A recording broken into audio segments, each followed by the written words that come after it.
반드시 합격하실 겁니다.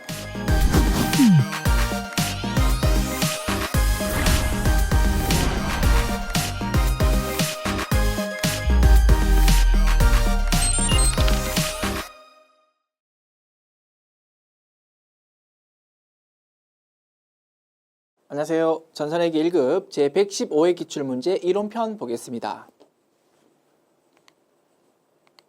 문제 1번.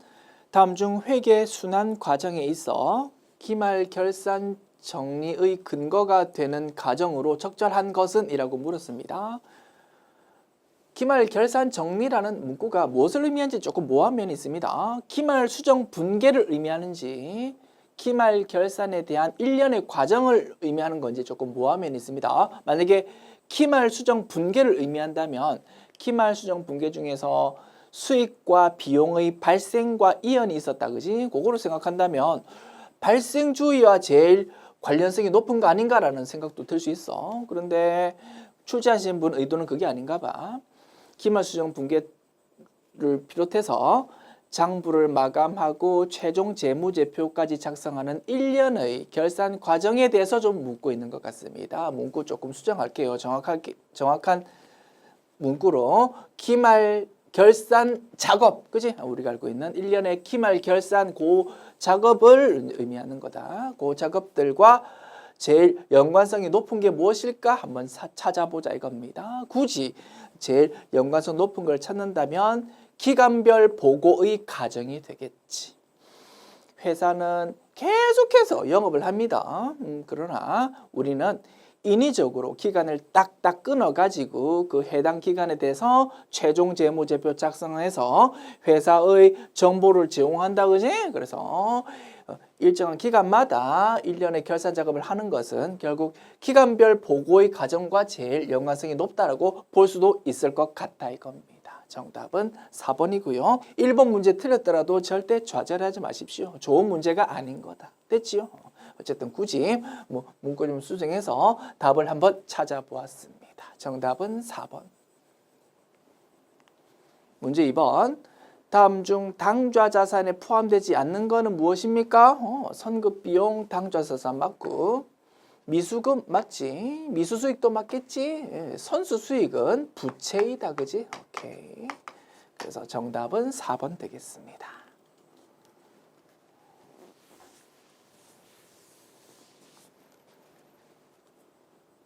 문제 3번. 다음에서 설명하는 재고자산 단가 결정 방법으로 옳은 것은? 실제 물량 흐름과 원가 흐름의 과정이 유사하다는 장점이 있으나 수익비용 대응의 원칙에 부적합하고 물가 상승할 때 이익이 과대 계상되는 단점이 있다. 무슨 방법입니까? 선입선출법 되겠지, 그지? 선입선출법은 먼저 구입한 게 먼저 팔린다라고 가정하는 겁니다. 대개의 기업의 경우, 그지? 먼저 구입한 물건을 먼저 팔 거 아닙니까? 그래서 일반적으로 실제 물량 흐름과 일치하는 경우가 많다. 근데 선입선출법은 먼저 구입한 게 먼저 팔리다 보니까 기말 재고 자산은 뭐라고? 가장 최근에 구입한 따끈따끈한 물건이 기말 재고로 기록됩니다. 그게 장점이지, 그렇지? 기말 재고 금액이 시장 가치와 굉장히 가깝다는 게 장점이고, 단점은 매출 원가가 먼저 구입한 게 먼저 팔린다고 가정하다 보니까 매출 원가가 아주 오래전에 구입했던 것들이 매출 원가로 기록되다 보니까 수익 비용 대응 측면에서는 조금 약점이 있다. 이렇게 단점을 정리할 수 있었다 이겁니다.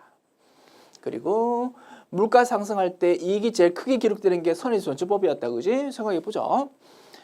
기초 재고 플러스 단기 매입이라는 판매 가능 상품을 두 녀석이 나눠 먹습니다. 기말 재고와 매출 원가로.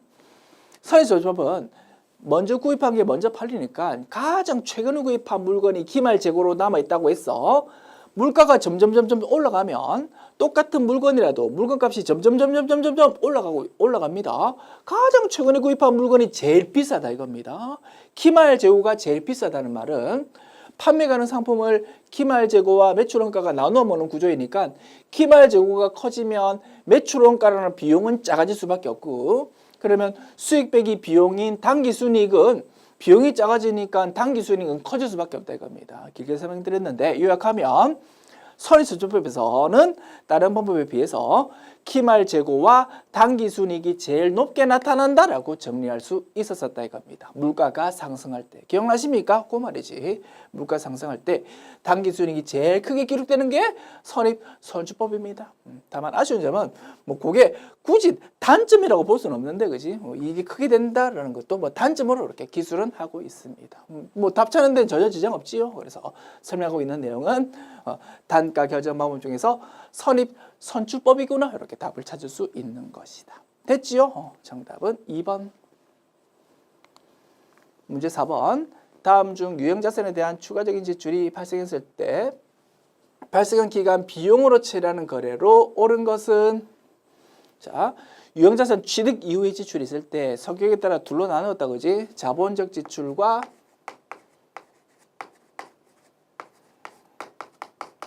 수익적 지출로.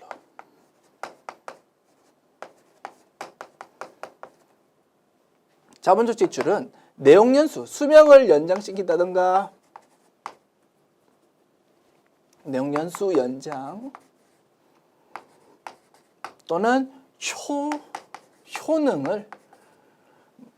성능을 개선시킨다. 성능을 올린다. 성능 향상이라고 볼까? 향상의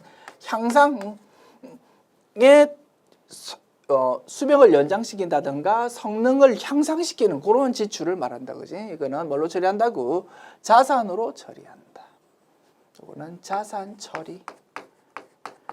그와 달리 수익적 지출은 당초 성능으로 원상 복귀시키는 성격이 되겁니다. 유리창이 깨져가지고 유리창을 갈아 끼웠다, 뭐 그런 거지. 뭔가 좀 단순히 고장나가지고 수리하는 그런 성격을 수익적 지출이라고 이름 부르고, 그런 거는 비용으로 처리한다라고 요약할 수 있었습니다. 기억나시죠? 요거 찾는 겁니다. 내용연수를 연장시킨다? 자본적 지출. 품질 향상을 가져온다? 그지? 성능 향상. 자본적 지출. 그와 달리 뭐 형광등이 하나 깨져가지고 갈아 끼웠다 이런 거는 뭡니까? 그치? 수익적 지출. 그래서 정답은 3번이 되겠고, 건물의 피난시설 설치 이런 것도 우리 자본적 지출의 사례로 우리 교재에서 소개하고 있었다, 그지? 이것도 자본적 지출 됐습니다. 정답은 3번.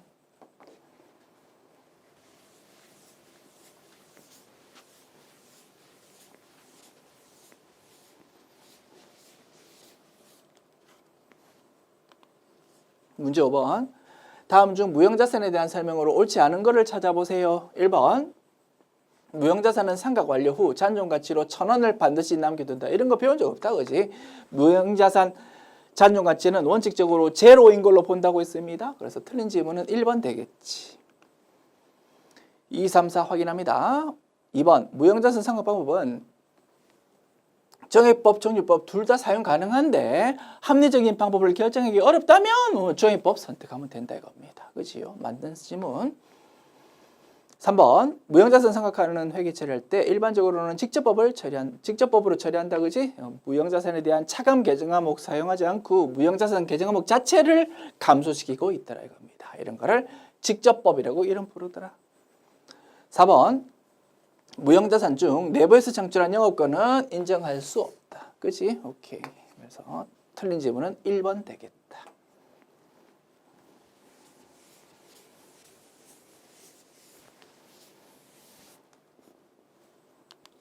문제 6번. 다음 중 일반 기업회계 기준에 따른 부채가 아닌 것은 무엇입니까? 1번. 임차 보증금은 자산이다. 그지요? 우리가 건물 필요한데 우리 건물이 없다 보니까 사무실 쓰기 위해서 임대차 계약 체결했다 이겁니다. 보증금으로 줄은 거를 임차 보증금이라고 이름 부르는데 성격이 뭐다고? 자산이다 이겁니다. 지금 돈 준다고 슬퍼할 필요 없어. 나중에 임대차 계약 끝나면 다시 돌려받기 때문에 우리 회사 입장에서는 자산.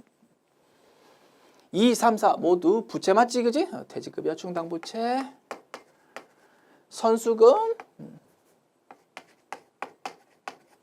미지급 배당금, 이런 것들은 전부 부채가 맞을 거다. 그래서 정답은 1번.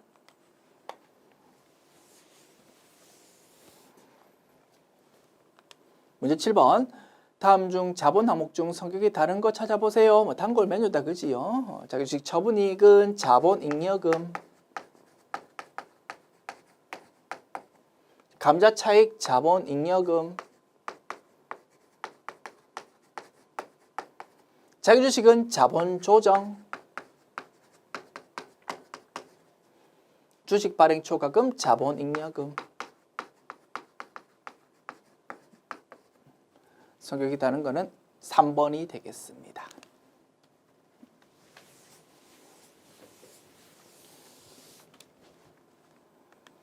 문제 8번. 다음 자료 이용해서 영업이익을 구하세요. 영업이익 의미는 뭡니까?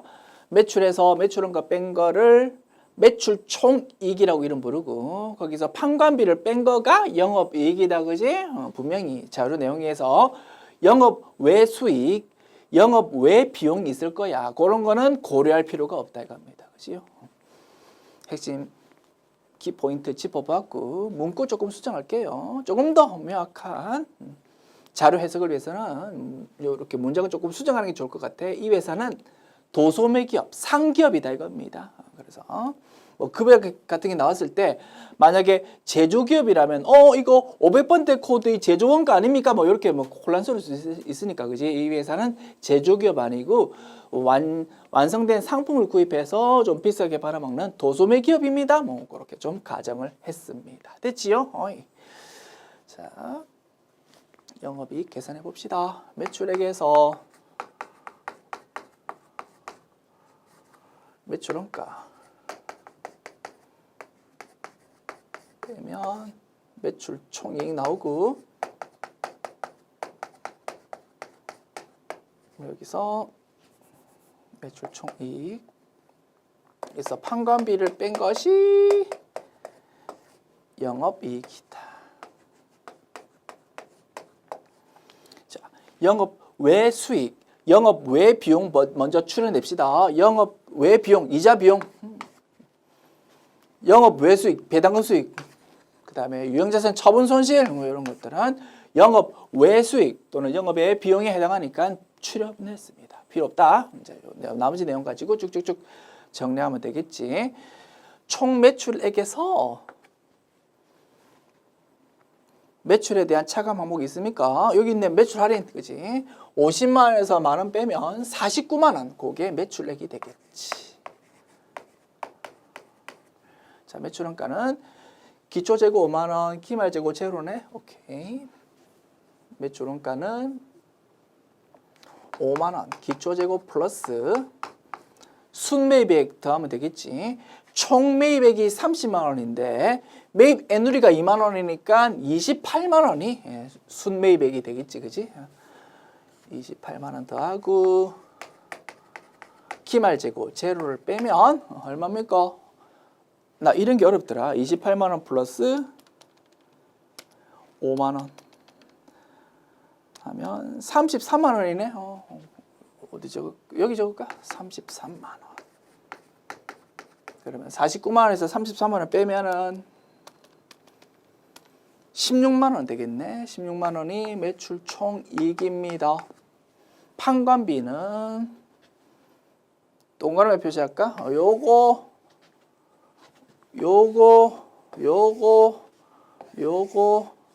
4개네. 4개 더하면은 5,000원 플러스 25,000원 플러스 10,000원 플러스 2만원 하면은 6만원 되겠네. 6만원을 뺍니다.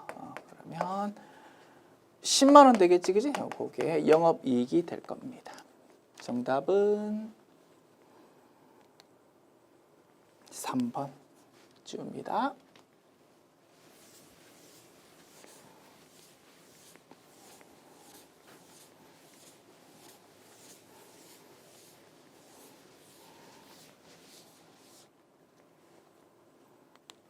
문제 9번. 다음 중 보조부문의 원가 배분에 대한 설명으로 옳지 않은 것은 1번. 보조부문의 원가 배분 방법으로는 직접 배분법, 단계 배분법 및 상호 배분법이 있으며 이들 배분 방법에 따라 전체 보조부문의 원가에 일부 차이가 있을 수 있다고 되어 있네요. 틀린 지문이겠지, 그지? 서포트 부문의 원가를 제조 부문으로 보낼 때 방법이 여러 가지 있을 수 있어서 요 차이가 생기는 이유는 서포트 부문 간에 주고받는 거를 어떻게 처리하냐에 따라서 조금 방법이 달라질 수 있다 이겁니다. 그런데 어느 방법을 선택하더라도 결국은 서포트 부문의 원가가 제조 부문으로 전부 다 옮겨진다는 차원에서는 동일하므로 기초 재고, 기말 재고가 없다면 회사 전체의 총이익은 전혀 변동이 없다고 했습니다. 맞습니까? 그게 핵심인데 어떤 방법 선택하냐에 따라서 회사 총 원가가 좀 달라질 수 있다라고 했으니까 1번이 틀린 지문이다 이겁니다. 어렵지 않지요? 정답은 이미 뽑아냈는데 다만 문구가 좀 정확하게 추가되어야 확실히 틀린 지문이라고 판단할 수 있을 거다. 그지? 자, 문구 한 개 추가해서 교재수로 갈게요. 중요한 가정이 필요하잖아. 기초 재고와 기말 재고가 없다면 회사 전체의 총이익은 동일하다고 볼 수 있잖아. 그지? 그래서 요 문구 추가해서 교재수로 가겠습니다. 그러면 1번이 확실히 틀린 지문이다. 그지? 정답은 1번. 2, 3, 4 확인합니다. 2번. 상호 배분법은 서포트 부문 간에 서로 주고받는 것을 고려해서 계산하기 때문에 다른 배분 방법보다 계산이 좀 복잡하다고 볼 수가 있는 거다. 그지? 3번. 단계 배분법은 서포트 부문 간에 배분 순서를 딱 정해가지고 그 배분 순서에 따라서 각 보조 부문에 배분되는 금액의 차이가 있을 수 있다. 배분 순서가 어떠냐에 따라서 결과가 달라질 수 있다 이겁니다. 오케이. 4번. 직접 배분법은 보조 부문 원가 배분액의 계산이 상대적으로 간편하다. 그지? 서포트 부문 간에 주고받는 것을 전혀 고려하지 않는 방법이다 보니까 좀 계산이 단순하다 이겁니다. 됐습니다. 그래서 틀린 질문은 1번이 되겠지. 문제 10번. 다음의 원가 분류 중 분류 기준이 같은 걸로 짝지어진 거 찾아보세요. 변동원가, 고정원가는 원가 행태에 따른 분류.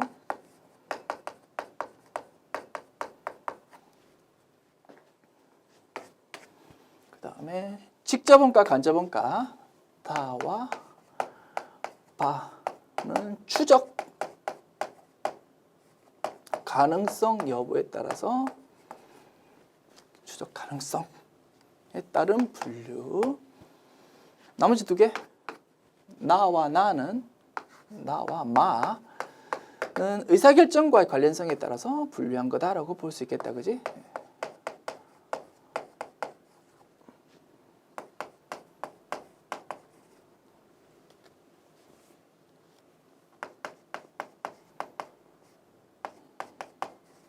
됐습니다. 그래서 분류 기준 같은 걸끼리 짝지어진 거 찾아봅시다. 나와 마라고 돼 있는 3번이 되겠지. 됐습니까? 정답은 3번.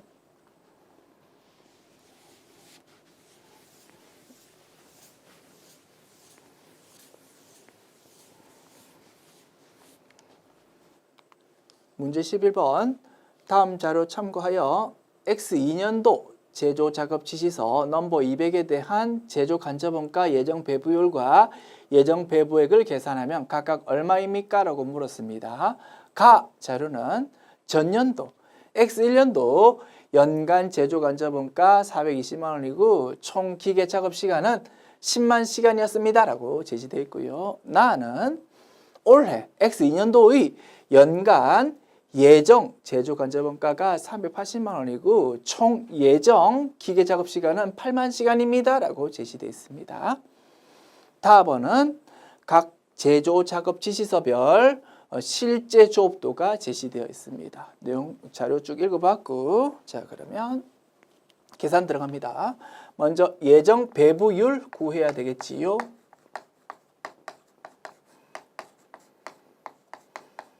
예정 배부율은 예산 금액에서 예정 조업도를 나누면 되겠지?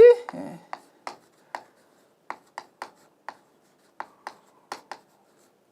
전년도 자료가 나와 있는데 이거니까 예산이 아니다. 그지? 예산은 나에 나와 있는 거잖아. 예산 금액은 380만 원이고요. 예정 조업도는 8만 시간입니다.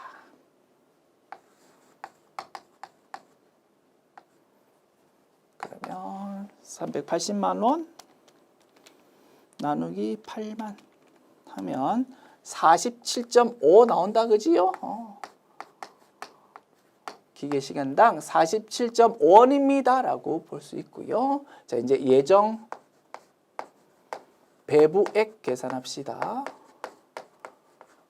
열심히 계산했던 예정 배부율에다가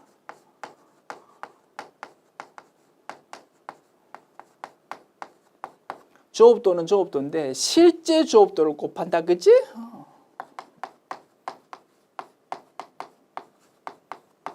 자, 계산합니다. 실제 조업도 예쁘게 쓸게요. 실제 조업도.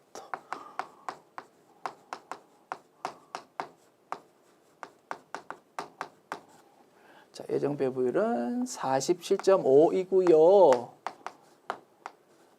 자, 넘버 200번요. 11,000시간이네.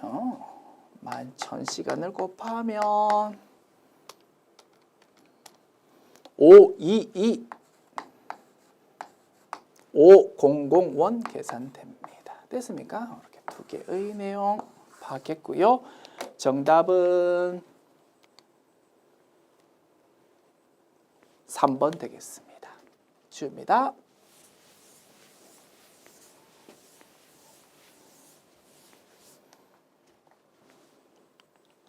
문제 12번.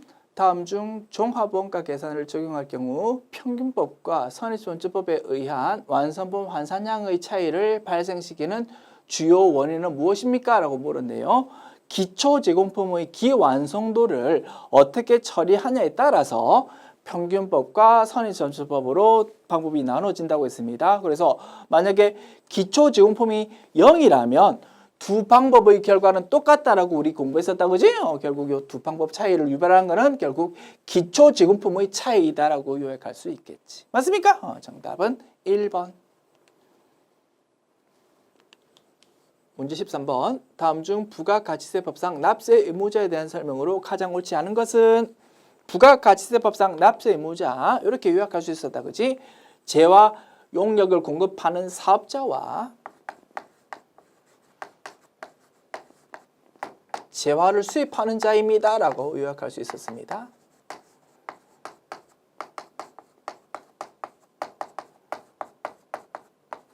됐죠? 이 내용과 관련된 설명 중에서 틀린 거 찾읍시다. 1번 부가가치세법상 사업자라는 거는 일반 가세자와 간이 가세자이다. 맞지요? 2번 국가, 지방자치단체도 납세 의무자가 될 수 있다. 이런 내용 우리 공부한 적 없다, 그지? 근데 다만 법 해석을 보면 국가, 지방자치단체가 만약에 재화 수입하면 그것도 납세 의무자가 될 수 있다라고 해석하는 모양입니다. 자, 우리가 공부하지 않았던 내용이 이렇게 지문으로 나올 수 있어 넘어가면 된다 이겁니다. 3, 4번 지문 중에서 우리가 확실히 틀렸구나라고 판단할 수 있는 지문이 있을 거야. 자, 3번 지문 봅니다. 사업자 단위가세 사업자는 모든 사업장의 부가가치세를 총괄해서 신고만 할 수 있다라고 되어 있네요. 틀린 지문 되겠지. 자, 개념 잡아봅시다. 주사업장 총괄 납부 제도는 여러 사업장이 있을 때 신고는 따로 하고요. 신고는 따로. 납부는 합해서 할 수 있었습니다. 그지요? 이렇게 주사업장 총괄 납부. 지금 설명하는 사업자 단위가세 제도는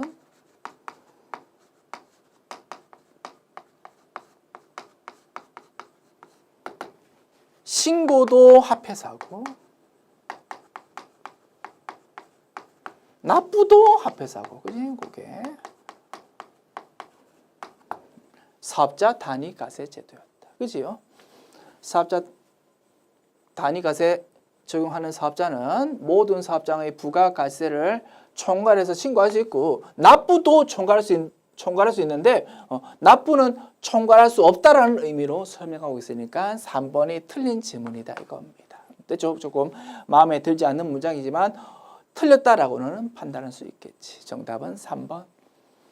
4번. 영세를 적용받는 사업자도 과세 사업자니까 당연히 사업자 등록해야 되고 신고 납부 당연히 해야 되는 거다. 맞지요? 그래서 4번 맞는 지문이고 틀린 지문은 3번이 되겠다 이겁니다. 답은 꾸역꾸역 찾았다 그지? 우리가 부가가치세법상 납세 의무자에서 핵심은 뭡니까?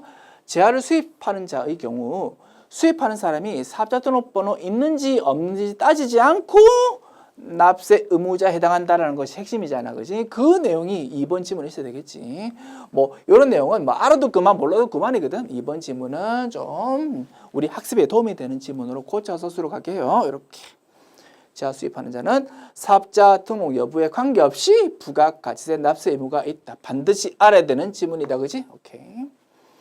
그다음에 3번도 확실히 틀렸다는 거 판단할 수 있도록 좀 문구 수정했습니다. 원래 있던 어설픈 문구에서 좀 뒷부분 수정한 거야. 사업자 단위가세 사업자는 모든 사업장의 부가가치세를 총괄해서 신고만 할 수 있고 납부는 따로 해야 된다라고 확실히 틀린 지문으로 만들었다 이겁니다. 납부도 같이 할 수 있는데 따로 해야 된다고 했으니까 3번이 틀렸구나라고 판단할 수 있겠지. 아시겠죠? 그러면 정답 3번 딱 확실히 판단할 수 있을 거야. 이렇게 약간 2번, 3번 지문 학습에 도움되도록 수정해서 교재 수록하겠습니다. 됐지요?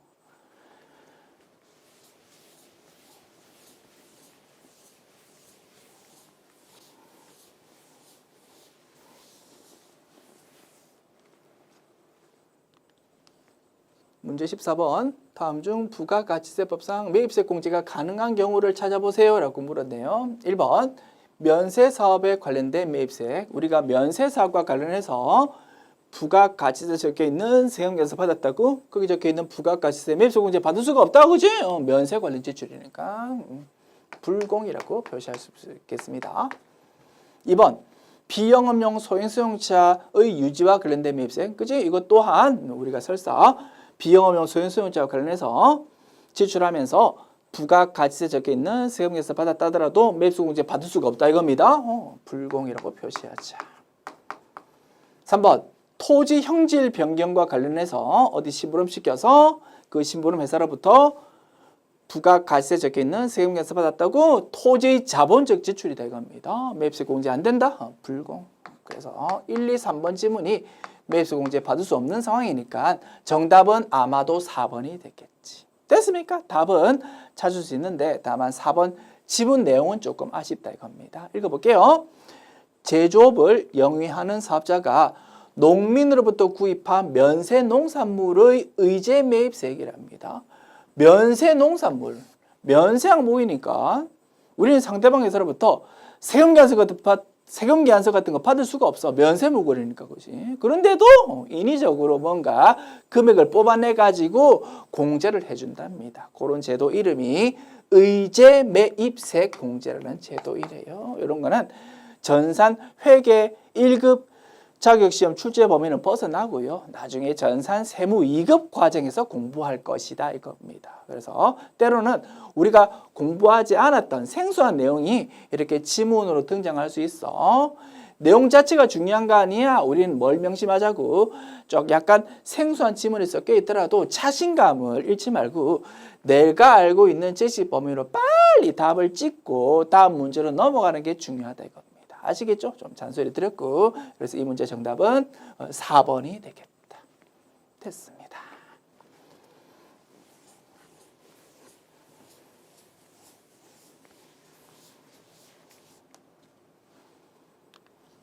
문제 15번. 다음 중 부가가치세법상 세금계산서 발급 의무가 면제되지 않는 경우를 찾아보세요. 세금계산서 또는 영수증의 발급 의무 면제라는 주제다, 그지?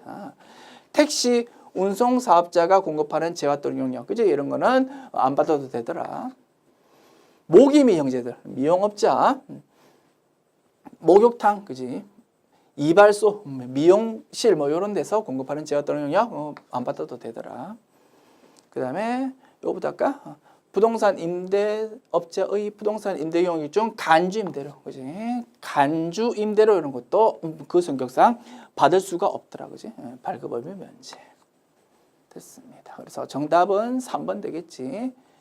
제조업자가 구매확인서에 의해서 공급하는 재화 영세율이 정되지만 외국에 수출하는 경우라면 영세율일 때 한글도 모르는 외국 회사에 세금계산서 발급할 의미가 없다, 그지? 그러다 보니까 직수출이라는 영세율일 때는 발급 의무 면제이지만 구매확인서 내국 신용장이 발급되는 재화 공급의 경우에는 물건 파는 사람, 물건 구입하는 사람 모두 다 국내 사업자이다 보니까 설사 영세율이라 하더라도 반드시 영세율 세금계산서를 발급해야 됩니다 라고 공부했다, 그지? 그거를 알고 있는지 물어보는 문제입니다. 3번은 영세율이지만 반드시 발급해야 돼요. 정답은 3번이에요. 됐습니다. 지금까지 제115회 기출문제 풀어봤습니다. 수고하셨습니다.